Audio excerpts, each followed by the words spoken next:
USA at Iran, grabe talaga yung nangyayari sa bansa natin mga kamatik. Pero hindi natin alam kung anong pwede mangyari sa bansa natin, no? So iba yung pagdarasal na lang dahil sa nangyayari sa iba't ibang bansa, nakarating na kalalapit dahil sa ginagawa ng pag-atake ng USA sa iba't ibang bansa gaya ng Iran. Kamakailan nga ibinomba ng USA ang nuclear weapons ng Iran, dahilan upang magalit itong Iran. Pero hindi natin sure kung ano pwede mangyari, di ba? Pero ayon pa sa mga nababasa at kumakalat ngayon mga kamatik, marami din ako nakikita na marami din pala itong kampo itong USA dito sa atin sa Pilipinas. Pero nakakatakot. Siyempre baka alam nyo na isa-isahin nilang bombahin yung mga iba't ibang kampo nila rin sa Pilipinas, no? Grabe talaga yung nangyayari sa bansa natin mga kamatik.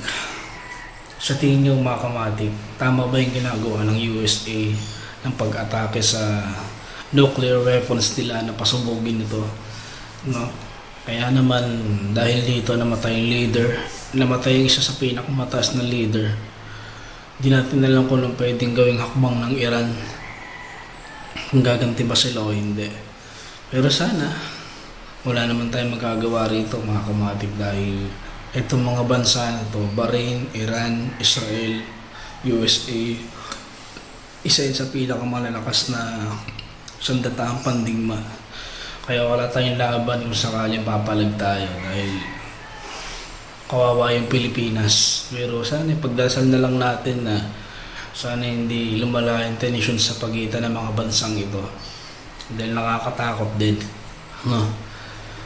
Grabe nangyayari dito sa tingin mga kamatik. Tama ba yung ginagawa ng USA? Imbis na mag-peace talk, lalo lumalala. Grabe talaga, no? Hanggang kailan kaya matatapos tong mga na to? Pero hindi lang, marami tayong mga kababayan dyan sa Iran tsaka sa Israel na nagtatrabaho para lang sa pamilya. So yun, mag-iingat kayo dyan mga kamatik. Ilang may papaya namin sa inyo dyan. Ingatin yung mga sarili nyo, huwag nyo hayaan na madami kayo sa sigalot ng apat na bansang ito, no? Ilang pinag-iingat po tayong lahat, lalo na lumalala yung tension sa pagitan ng apat na bansa na to. Alam naman natin ang USA, isa sa pinakamalakas na pandigma.